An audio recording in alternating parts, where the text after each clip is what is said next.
Olá, meu nome é Carlos Augusto e eu sou discente do programa de pós-graduação em administração na UFV a nível de doutorado.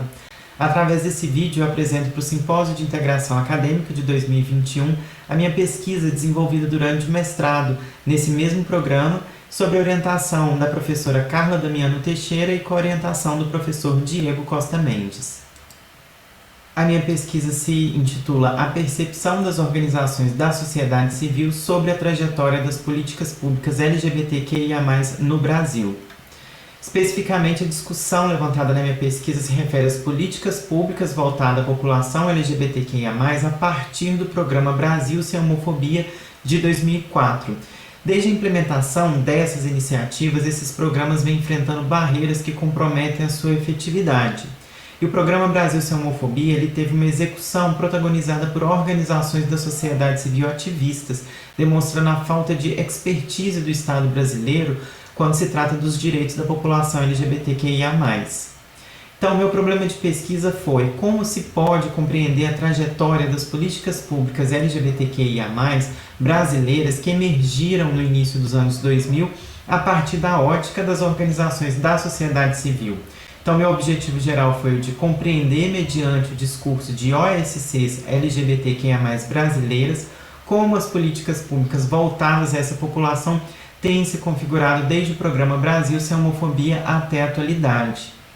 Especificamente, no primeiro momento, eu propus compreender a relação das OSCs com o Estado e com as políticas públicas voltadas a essa população, investigar a percepção que essas organizações têm sobre as políticas públicas voltadas a essa população no Brasil e, por final, analisar as transformações que essas políticas sofreram no país a partir dos anos 2000. Esse estudo se justificou no primeiro momento diante da necessidade de se ampliar o entendimento acerca do processo de elaboração e implementação de políticas públicas LGBTQIA+. Ele pode também chamar a atenção de gestores públicos sobre a necessidade de se levar em conta segmentos minoritários no desenho e implementação dessas políticas e pode também suscitar novas políticas públicas. No meu referencial teórico, eu me basei na conformação do público LGBTQIA+, fazendo um recorte da década de 70 até a atualidade. Dissertei também sobre políticas públicas, cidadania e organizações da sociedade civil. Sobre os aspectos metodológicos, a caracterização da minha pesquisa ela é interpretativista, subjetivista, de cunho qualitativo e caráter exploratório, sendo a unidade de análise a perspectiva de 12 organizações da sociedade civil LGBTQIA+, brasileira sobre a trajetória das políticas públicas voltadas a essa população. Sobre a técnica de coleta de dados, no primeiro momento eu fiz um levantamento preliminar no site governamental sobre essas organizações, entrei em contato com uma delas e através da técnica Snowball eu pude nortear a seleção das próximas organizações para fazerem parte do escopo da minha pesquisa. Realizei entrevistas semi-estruturadas via videoconferência ou WhatsApp que aconteceram ao longo dos meses de novembro e dezembro de 2020 e janeiro de 2021, sendo posteriormente transcritas para que esse corpus pudesse ser analisado através da análise do discurso, especificamente a vertente francesa, onde eu me propus a identificar e analisar os discursos presentes no corpus, percursos semânticos, condições sociais de produção do discurso, aspectos interdiscursivos, aspectos ideológicos, silenciamento e análise lexicais.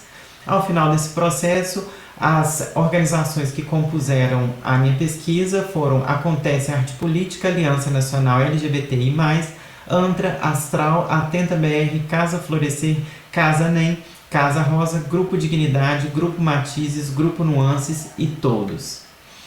Nesse próximo tópico eu falo sobre os resultados da minha pesquisa, sendo o primeiro tópico a ascensão das pautas LGBTQIA+, no cenário brasileiro entre 2004 e 2010, período esse que foi descrito de modo bastante positivo pelos participantes da pesquisa, através de adjetivações como aconteceram avanços, era maravilhoso, paraíso incrível. O Brasil Sem Homofobia, política pública, foi caracterizada como uma política de Estado, como uma coisa institucionalizada nesse primeiro momento, até que houve um período de inflexão compreendido entre o ano de 2010 e 2016, onde se diz que houve um refluxo nas políticas, as coisas começaram a desandar e a piorar, o que me levou à segunda categoria analítica sobre o retrocesso das pautas LGBTQIA+, entre 2010 e 2020. Percebe-se um discurso de desestruturação generalizada das políticas públicas e demais iniciativas voltadas a essa população, com seleções lexicais como desmonte, infelizmente, perspectiva péssima.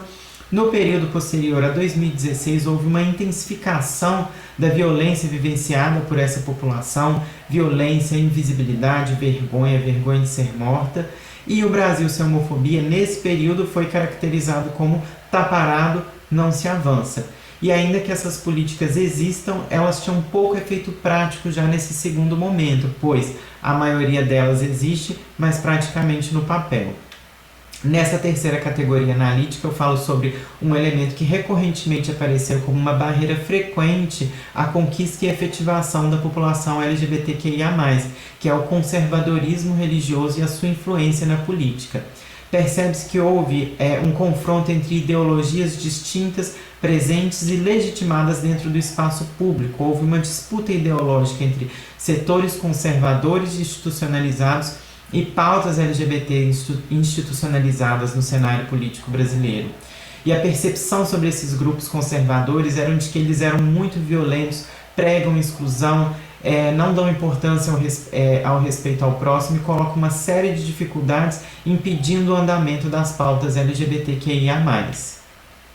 Nessa próxima categoria, eu analiso a interlocução entre o Estado e organizações da sociedade civil. O que se percebe é que a mudança do governo para o atual presidente Jair Bolsonaro impactou de modo expressivo a interlocução entre essas organizações e entes da esfera federal. Então, disse que não há nenhum diálogo com o nível federal hoje, os conselhos foram extintos, não há mais nenhum tipo de diálogo, o governo não quer dialogar.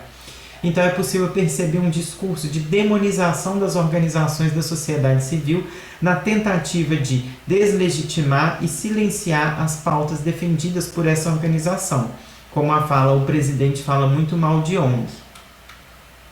Nessa próxima categoria e última, eu falo sobre as perspectivas levantadas por esses discursos. E o primeiro se refere à ampliação da representação política do público LGBTQIA+, com a ocupação de espaços públicos, aumento da representação política e, consequentemente, consolidação das políticas públicas.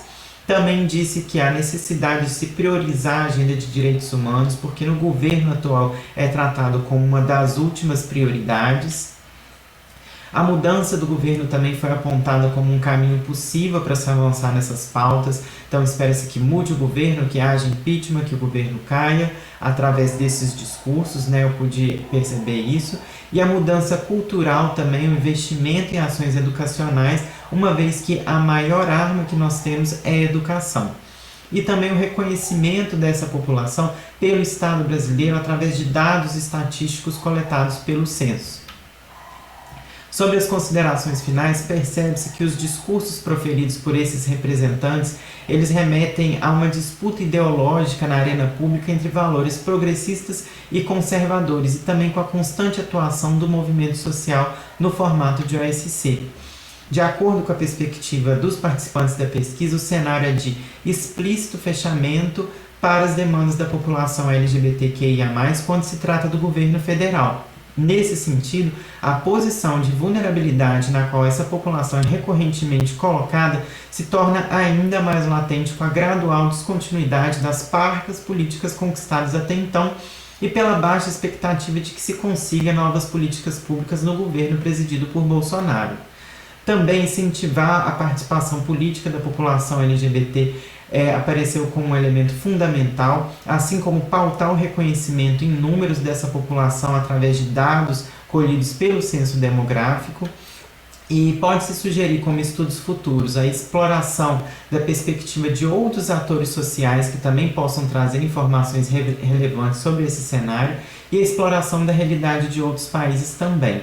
E por final, Por meio desse estudo, a centralidade das OSCs na garantia dos direitos da população LGBTQIA+, se tornou ainda mais evidente, sugerindo que, independentemente da ideologia predominante do poder público, essas organizações continuarão atuando sem nenhuma possibilidade de retroceder. Muito obrigado.